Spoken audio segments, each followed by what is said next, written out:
acknowledge it or not. He says, come one, come all. This is our God. So here's the heart of the message today. How can we break our heart's fixation? That desire to do something great, to be successful, in order to heal ourselves of our sense of inadequacy, in order to give our lives meaning. If you have your program, I have the sermon notes outlined. You can follow along with me. Because that is the billion-dollar question of the year. You know, and it will be the billion-dollar question of every year, every New Year's.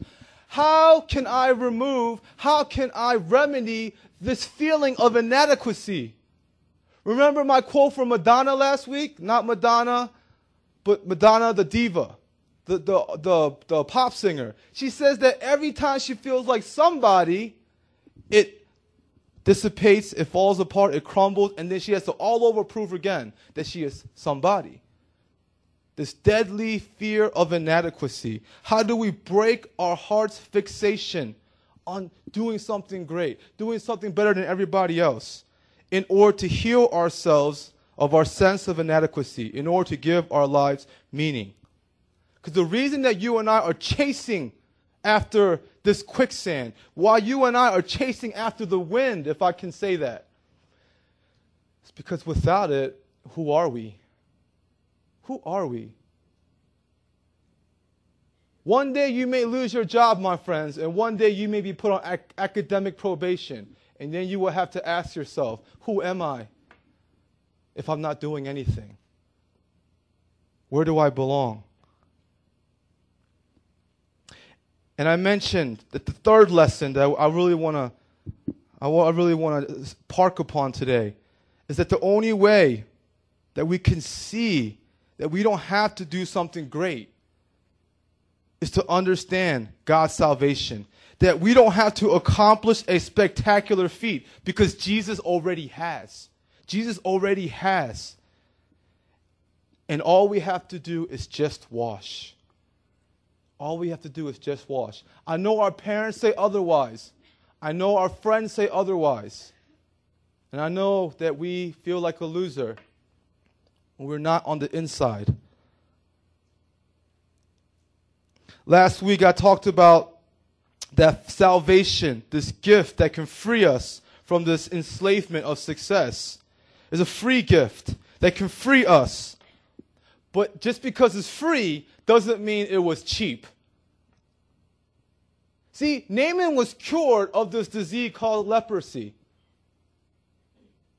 But it had to cost somebody something. You know that? If I were to say, hey, today, y'all, we got free filet mignon today. Oh, snap. Oh, snap. We getting shrimp, and we getting scallops, and we getting filet mignon, and we getting all this. Oh, snap. You know, I'm glad I came to church today. Happy New Year. Right? But see, you got to think to yourself while you're eating, or after, you finish eating and you burp or fart. You have to think to yourself, this filet mignon, this food that fulfilled, that quenched my hunger, must have cost somebody a dear note, a big price. And when Naaman was healed of this leprosy, he realized, if he didn't pay for this, because he ain't paid for it. He ain't paid for this cure.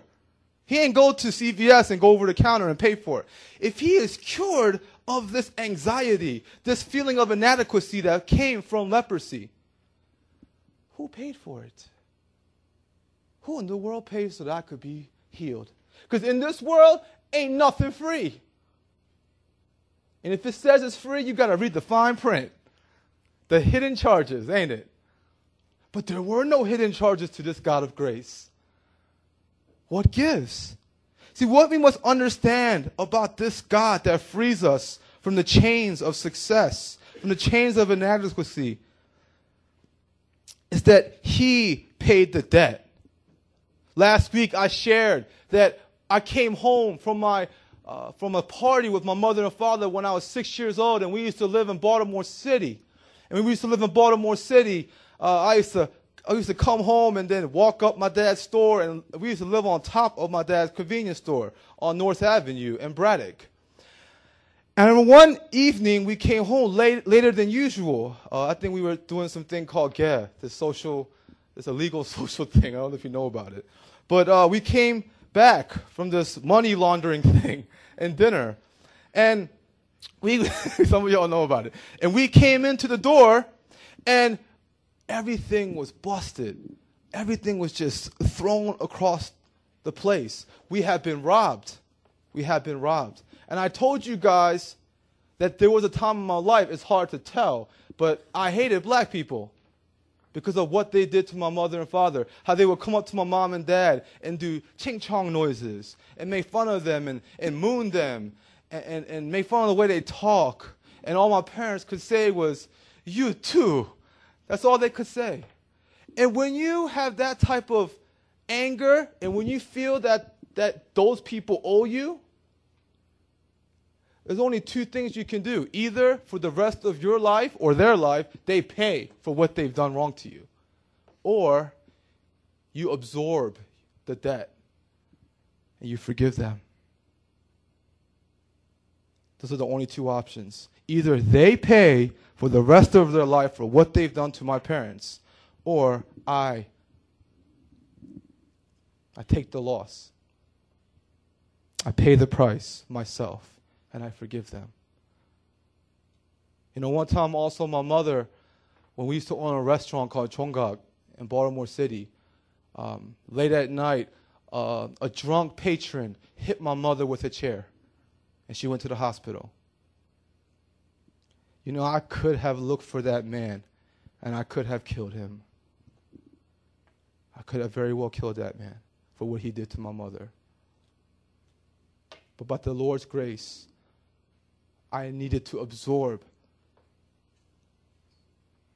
that incident and the humiliation I felt, and I had to forgive him. See, salvation is free. Forgiveness is free to the recipient, but it always very costly for the giver, isn't it?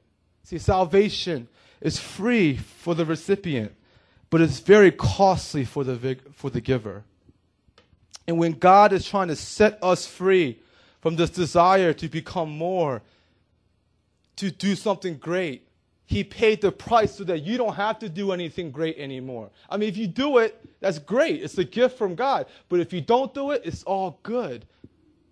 You are still precious. You are still valuable.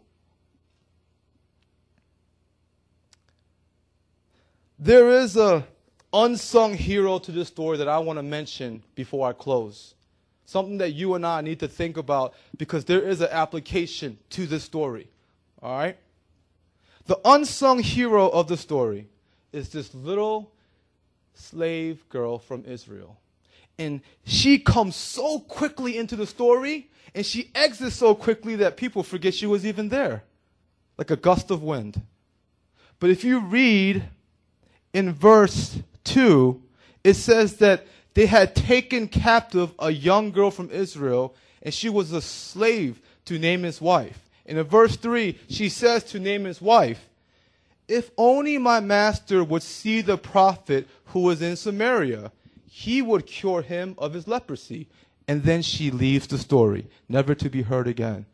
But I will argue vehemently that she quite possibly could be the most important character in the story. Let me tell you why. You see, she was captured by the raiding bands of Syrians, and everyone in her immediate family was killed.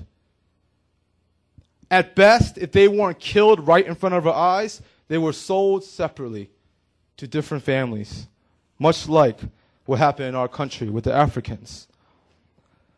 Her life has been irreparably ruined. And guess who ruined it?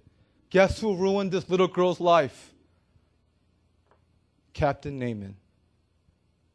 Chief General Naaman. And yet, she has the compassion to tell him, "Mr. Naaman, if you want to be cured, I know this man. and he can heal you. After everything